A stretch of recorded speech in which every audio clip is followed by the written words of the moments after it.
Hi everyone, my name is Zijian Wang.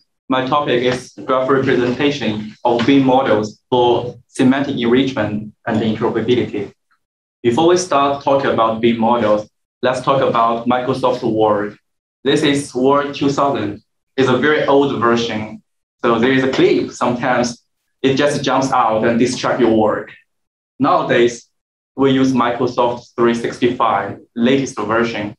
The difference between the two versions does not limit it to the Outlook, but also nowadays, a lot of people can work on the same file from different places, different devices, but in real time. The slogan of the latest version is work together on Word documents. Let's think about the case that you need to cooperate with your colleagues together, prepare one file. Maybe you need to start the draft version and send the file to your colleagues if you use the previous Word software. And then your colleagues will receive your email and do some modifications. Later, they will send their modified version back to you. You will create a new version and put them together. After several iterations, you will finish the work. But nowadays, what you need to do is to create one Word file and share the link with the colleagues. You can get rid of all the previous cumbersome procedures and focus on your work. Of course, the collaboration efficiency improves a lot. Then, what's the situation in BIM? In BIM domain, we use a specific term, interoperability, to describe the information exchange. BIM is much applicated than the previous cases because collaboration activities happen in every phase of the BIM life cycle, which means that a lot of data needs to be reused, needs to be exchanged between those collaboration activities. Therefore, a smooth data exchange can definitely improve collaboration efficiency. And researchers also pointed out that the interoperability is a crucial point for successful BIM projects. However, the interoperability is still a headache in BIM domain. Let's look at the possible workflow of multiple participants in the design phase. Usually, the architecture team will start the design, and they will pass the architectural models to engineer teams. And the structure engineers will start the structure design in Tekla, let's say, and then the MEP engineers will use Revisitor to design the MEP models. Until now, we get 3 different models from 3 different softwares.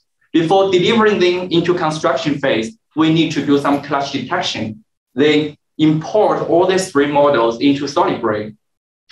SolidBrick will find some clash. This clash will be fed back to architecture, structure, and MEP teams. After several iterations, we finally satisfy everyone and there is no clash. But you will see that we'll create a lot of files at the end. Even the architects and the engineers don't know which is the latest one. Of course, this is sequential design, and this workflow strongly relies file-based exchange. And sometimes participants reconstruct the models instead of reuse the previous ones. For example, when the structure team reserves the architecture model, they will regard the architecture models as a reference, and they will reconstruct the structure model from zero. Lastly, during the whole process, we need to manually do version control. This process will result in very low efficiency collaboration and waste of the time and the energy of participants. We want to improve it. We know this is a headache, but where is the direction? In 2008, Bill and Richard published the BIM maturity models. In this most famous BIM maturity model, they divided BIM maturity into 4 levels. At the beginning, level 0, we still use the most traditional handwriting ones and save our models in physical papers. Then we move to level 1, where we start to use computer, do some geometric design, and then we start to save our models in electronic files. Then we move to level 2. Nowadays, we use BIM models. BIM models does not only have the pure geometric information, but it also contains a lot of rich semantics. This is difference between the previous one, but we still use file-based exchange. In 2008, researchers start to imagine that maybe in the next phase, we can improve the interoperability and deploy the same models in the cloud.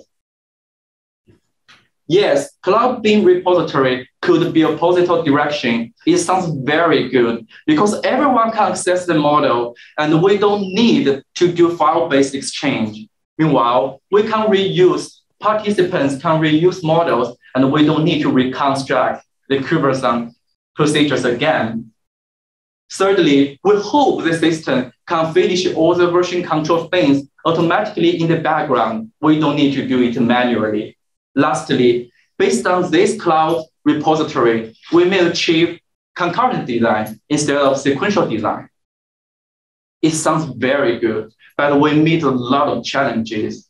And the first question I want to ask is that the cloud BIM is still a very abstract concept. There is no exactly solution yet. What does it look like?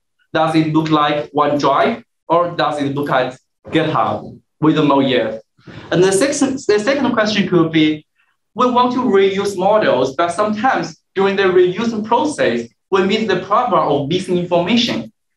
Some information is missing. How can we deal with this information?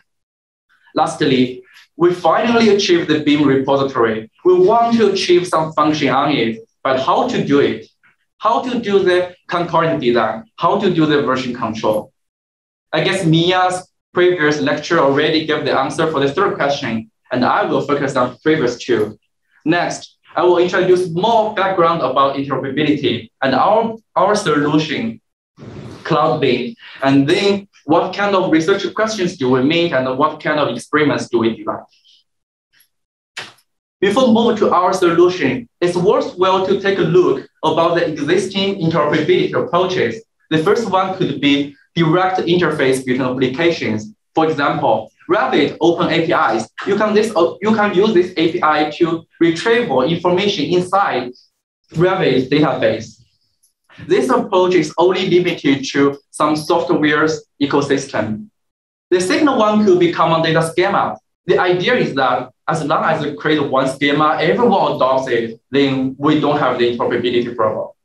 But on the one hand, the BIM life cycle is so complicated. There are many disciplines. It's really hard to just develop one schema that can satisfy everyone. On the other hand, as long as you jump out of the schema, you still meet the problem of interoperability. Lastly, we may use open exchange schema, like I've said.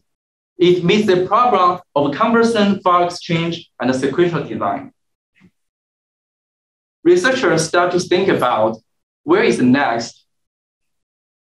The idea comes naturally. Maybe we can link all the models together. After linking all those models together, we can assume that information can be flowed from one BIM domain to another BIM domain. And this idea comes about 10 years ago. It also meets a lot of problems. Currently, BIM models are stored in software like Revit or Technion. How can we link those softwares? It sounds impossible. Meanwhile, sometimes BIM models are also stored in IFC files. Then we need to think about how can we link IFC files. It sounds also impossible. Then our solution is graph representation. Before talking about graph representation, it's necessary to talk about data structure. We are familiar with tables and images, as you can see here. Those two data are typical inclusion data, which means that they have solid length and width. You can regard this data as a rectangle, and it's very easy to convert including data into a matrix. But there is another type of data called non-including data, like the graph. Graph consists of nodes and edges. Graph does not have its specific structure is very flexible. It's like water, does not have specific shape. And the right side is a data set of Corona. This Corona data set has about 3,000 nodes and 5,000 edges. It's a big data. It's a big graph. Therefore, in BIM domain, graph representation means the process of compiling graphs from the information contained in BIM models. In the early studies, researchers try to build their own style graphs. For example, Kohali converted this structure into the right side graph, where each object, like the beams, the columns, the doors, are regarded as nodes, and the relationship between entities are regarded as edges. Meanwhile, they also attach a feature matrix into each node, and the node have its own feature vector.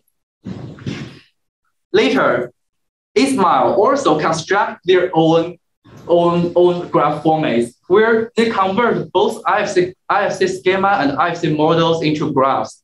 But during their research, they ignore the geometric information. They later publish the tools on the GitHub, but OVU studies adopt their styles. Researchers start to realize that we need to use some general standard. We need to use some general standard, some graph that can accepted by the whole community. And we need to think, how can we link those graphs after representing the BIM models?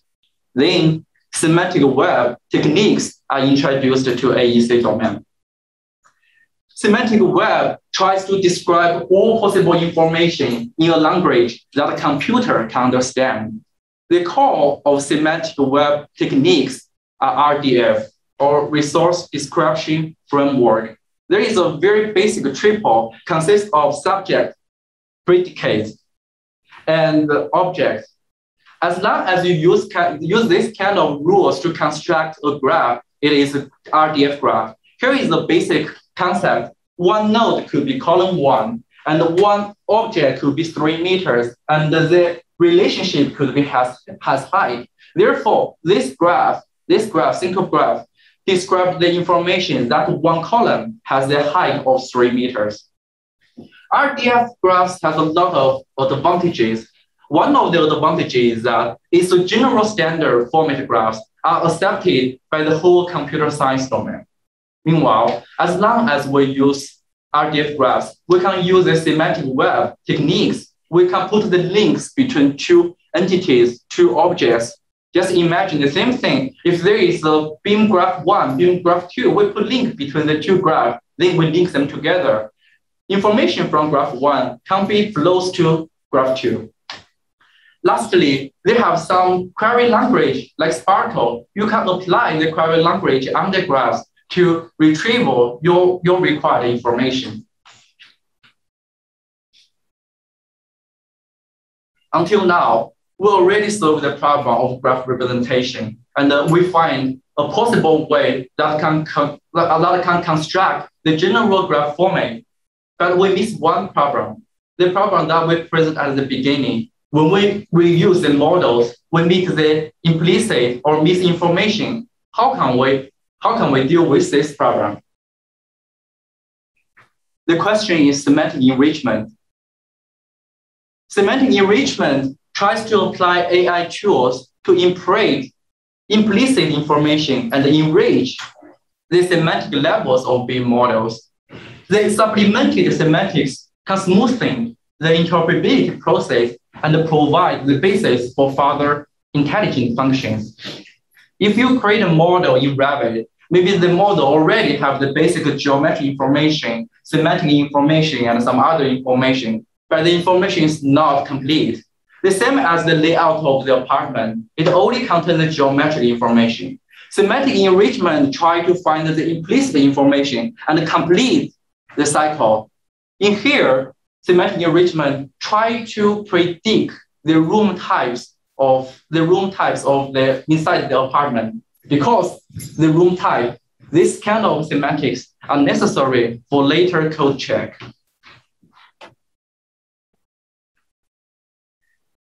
There are a lot of tools used in semantic enrichment. One of them is rule-based inferencing. In here, rule-based inferencing tries to encapsulate knowledges and experience from experts and convert these knowledges to machine understandable formats, for example, if-then formats.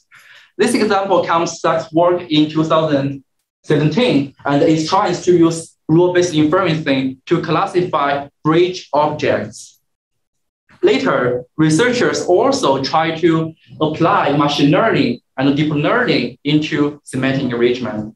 In your right side is a machine learning algorithm called support vector machine, and from compound science work. And in his team, they try to classify IFC objects like IFC door, IFC wall by machine learning algorithm. Later, they also try to use 3 deep learning algorithms like PointNet to classify the same task, the same IFC objects. And both of the experiments achieve very high accuracy. Then, how about graph neural networks or GNNs? Graph neural networks is a set of deep learning algorithms. Graph neural networks are designed to process non-including graphs directly instead of previous images or tables. Graph neural networks already show potential when dealing with a lot of tasks, like predict protein structures or classify point cloud data. Now, we already convert BIM models into non-including graphs. It's necessary or it's worthwhile for us to think about if we apply GNNs to BIM graphs, what's the performance?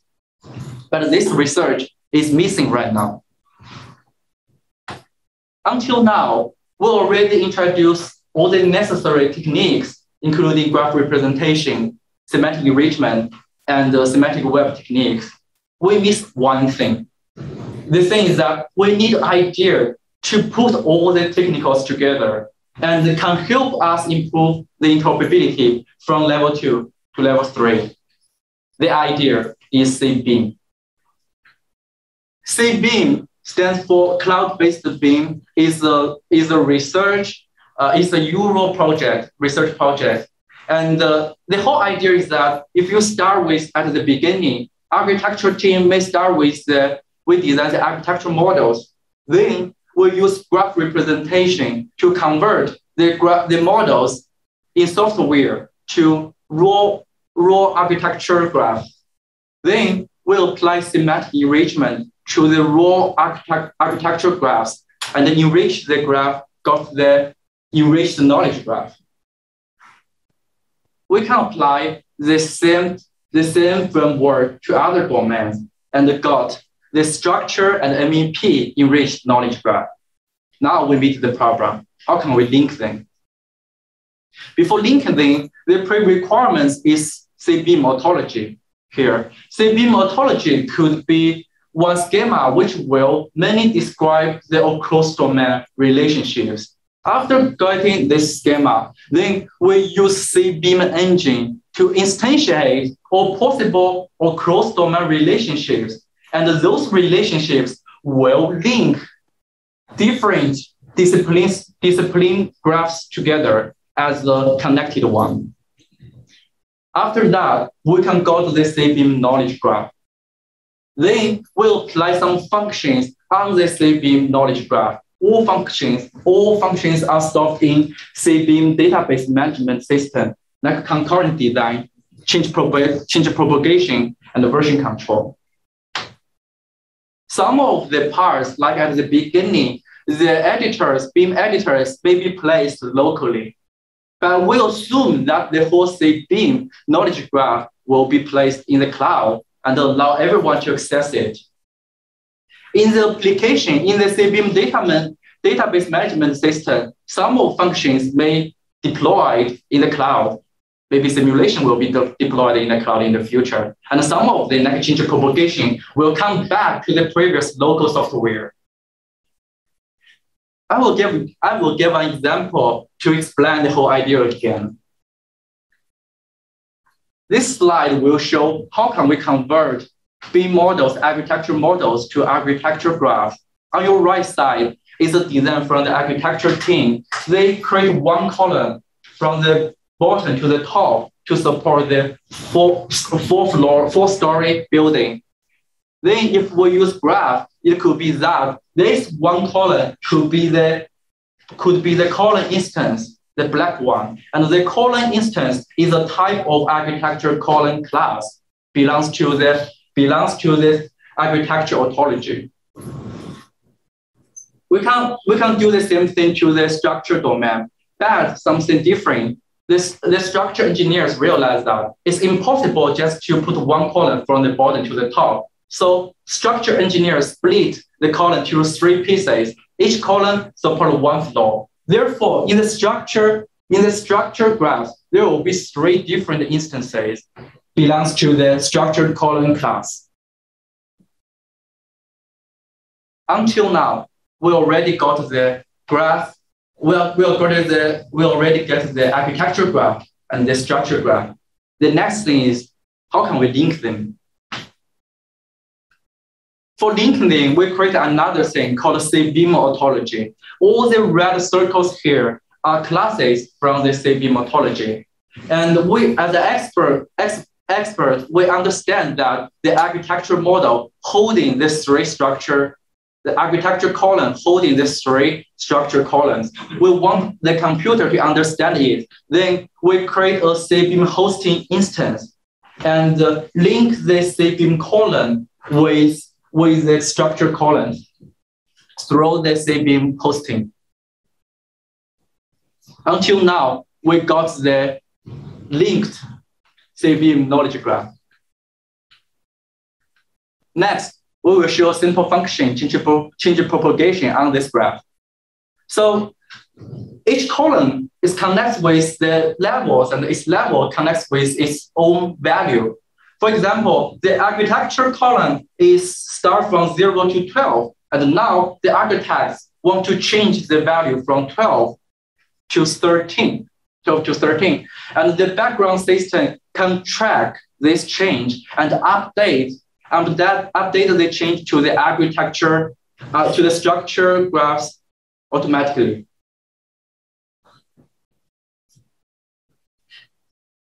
Until now, I already introduced the whole CBIM idea, including how to graph represent BIM models and how to link those domain-specific graphs. And we also apply a simple function, change propagation on this graph.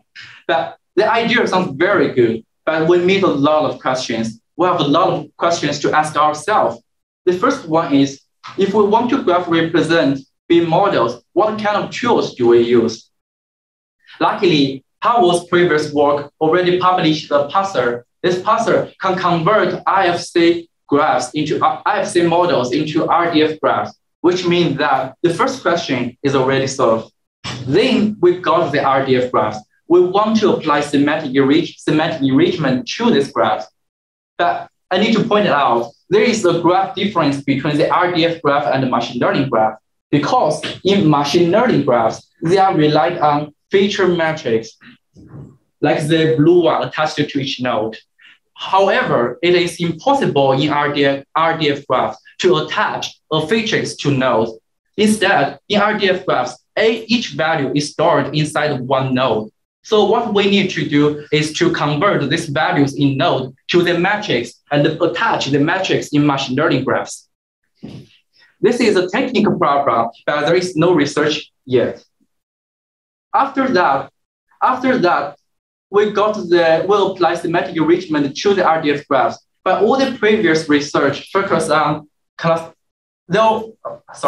After that, we want to apply graph neural networks to the BIM graphs for semantic enrichment, because we already convert BIM models to graphs, and we already know that GNN shows great potential when dealing with non-including data. But there is no study about applying this kind of tools to BIM graphs yet. The previous study, Collins one, who tries to convert IFC objects and apply GNNs to classify the IFC objects, like IFC wall, IFC door. What they do is ignoring the relationship between objects. So we should say that they are just focused on single isolated IFC objects instead of BIM graphs. Therefore, the third problem has not been solved yet. The fourth one is that all the previous work are focused on classification of semantic enrichment. There is no research trying to generate links between entities within one graph, or there is no research about the association task yet. Finally, we got the domain-specific enriched graph, and we want to link them. The first question comes out: what's the CBIM methodology? We talked about it. It may be described the cross-domain relationships, but we didn't have practical content inside yet. Later, we assume that we already have the CBIM methodology. Then we need to generate links or cross-domain links to link all these graphs. In previous research, Lee tried to link graphs for decision-making, but what they did is manually link. This is very time-consuming and error-prone, and this is only limited to small graphs. It's impossible to manually link big graphs. Then Technion also tried to link graphs for integrating models. What they did is trying to find the same URI from different graphs and then put a link between the same URI. This kind of algorithm can only be applied to same-as relationships, and any relationship beyond this scope is not impossible to be generated by this algorithm. So we should say that the sixth question is partly solved, but not fully solved yet. Then the next question is, after got the CBIM knowledge graph, we want to apply some functions on it, like the change propagation and the concurrent design. But how to deploy this function on it?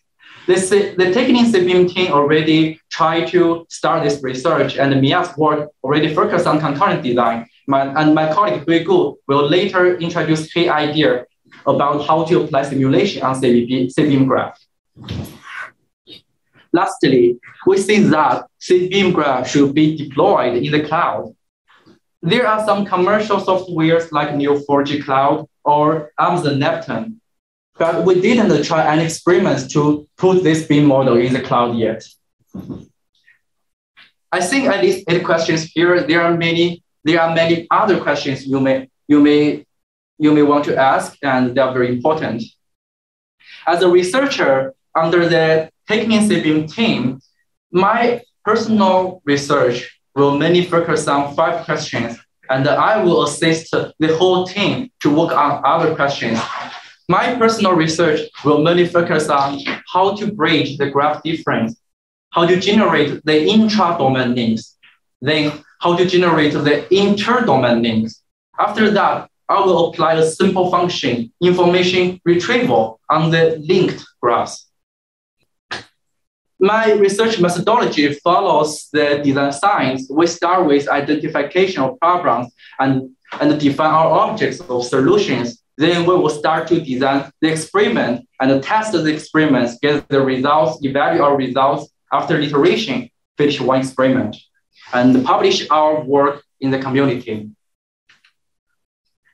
I presented 5 personal research questions, and following design science, those 5 questions are converted into 5 different tasks. And I divide these 5 different tasks into 3 different experiments. And I will go to the experiments one by one. More than that, I put another task here. After finish these 3 experiments, it's necessary or worthwhile to discuss the advantages and the disadvantages when we use graph representation. Let's go to the first experiment. The first experiment is trying to use GNNs for semantic enrichment classification task. And the goal of this experiment is trying to validate the feasibility of GNNs on BIM graphs. We choose the typical room classification task. And the first thing we did is to collect data. We collect some apartment layouts online and manually label them in the self-constructed matrix. Later, we convert the matrix into the graph and keep their relationships. Those relationships are necessary for our later feature engineering. In the previous GNN domain, all the node classification algorithm only counter node features. But in our domain, we keep the relationships between entities. Therefore, the edge features are also necessary for our graphs. And there is no algorithm that can leverage both node and edge features. Therefore, we try to improve one based on graph CG, and we present a CGE algorithm. This new algorithm can average both node features and the edge features. There is the figure describe graphs in different data. In the right side is ground truth graph, and the middle one is input graph. When we input the graph, we only keep the node features and edge features and ignore all other features. When we put this figure into, we put this graph into our algorithm, the output will be this. They predict labels, numbers, and each number presents one room type. Here is the results. Here is the results. We use the previous graph stage algorithm to compare with the current one. And we also choose another machine learning algorithm, MLP, and decision tree to do comparison. And from the accuracy and F1, we can say that CGE has the best performance, which achieves the accuracy around 80% and achieves the F1 to 0.79. And if we go through into the confusion matrix, the lowest accuracy for each class in CGE is 60%, but for the graph stage is 33%, and for MEP and decision tree is the most zero, which means that the CGE has a more balanced prediction ability than all other selected algorithms. Therefore, we can reach the contribution of this experiment. This experiment proves the feasibility of a new approach, that we can represent our BIM models as graphs, and we can apply GNNs on the graphs for semantic enrichment. The initial experiment already constructed as the conference paper submitted to CIB W78, and this conference paper is already accepted. Then the later improved algorithm, CGE, is organized as a journal paper. We submit into automation construction, and the journal paper is under review now. Let's move to the experiment 2. The experiment 2 and experiment 3 are not finished yet. They are planted. So for experiment 2, it's trying to generate links within one graph. The background is that the association or links between objects are very necessary semantics in BIM models. But all the previous research focused on classification tasks. None of them focus on the association task. In the designed experiment 2, we will firstly convert IFC files into a raw RDF graph. And then we will construct a parser. This parser can convert the RDF graph to property graph. This property graph can meet the requirements from machine learning algorithms. I must point out that each machine learning algorithm have different requirements for the feature engineering. Therefore, the parser is not a general one. The parser is designed for specific algorithm. After getting the property graph, we will use all the semantic enrichment tools, including rule-based inferencing, machine learning, and the graph neural networks on this graph to link entities. And the results will be that we will generate the red lines. The red lines are enriched relationships within one graph. We think the desired outcome of the experiment will include, we can validate the present approach, that we can overcome the graph difference, and we can also achieve the association task. Meanwhile, we hope we can give a summary of that applying different AI techniques to different types of relationships and their performance. The third experiment is trying to link or cross-domain graphs. The challenge, this experiment, to my understanding, is the most challenging one, because we can meet at least 3 challenges. The first one is that we don't have suitable data sets. Construction this data set is much difficult because we need to consider different disciplines in BIM domain and convert them and try to find suitable relationships. The second challenge is that we don't have very clear association, cross-domain associations, relationships, because the CBIM methodology is not developed very well now. And the third challenge is that we don't have very suitable algorithms either. In the previous computer science domain, they construct their data set based on their requirements. It's different with ours. So we need to modify, improve their algorithms, make that to be adapted to our domain. In the whole thing, in the whole experiment, we will get the enriched domain-specific disjoint graphs from the previous experiment. And then we try to use CBIM engine to generate possible or cross-domain relationships. Then these links, these relationships, you will see like the red dash line here, will link different graphs. After that, we will regard the whole graph as an integrated big graph. And I will apply very simple function information retrieval on this graph to test whether information can be flowed from one to another.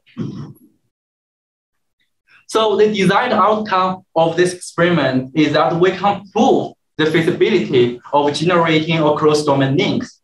And we can also, if we successfully implement it, the information can be queried from the integrated graphs. Lastly, let's go to the expected contribution. So the experiment 1 is already finished. It already shows that we can represent BIM models as graphs and apply GNNs to graphs for semantic enrichment. If we use animation, it will look like this. We can prove this part, when we add GNNs to the toolset of semantic enrichment. And because it already achieved the classification task, so there will be some new generated classes, nodes here. And the second experiment will try to bridge the graph format difference and generate the intra-domain relationships. If we use animation, it will be the purple lines that connects the possible objects within one domain.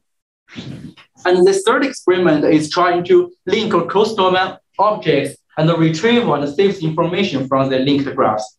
If we use the animation, it will be the yellow dashed line, which tries to connect different discipline graphs and make them as the linked one. And we will also try a very simple function information retrieval on this graph to test the whole pipeline of the CBIM idea. So I guess after finish all these experiments, the desired outcome will be that we can represent BIM models as graphs. And those graphs can enable semantic enrichment and also enable semantic web techniques. Then we can come to the most important conclusion that BIM graphs can be linked for information exchange.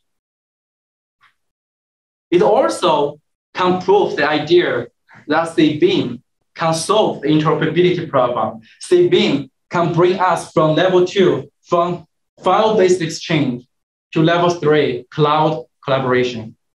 Thank you.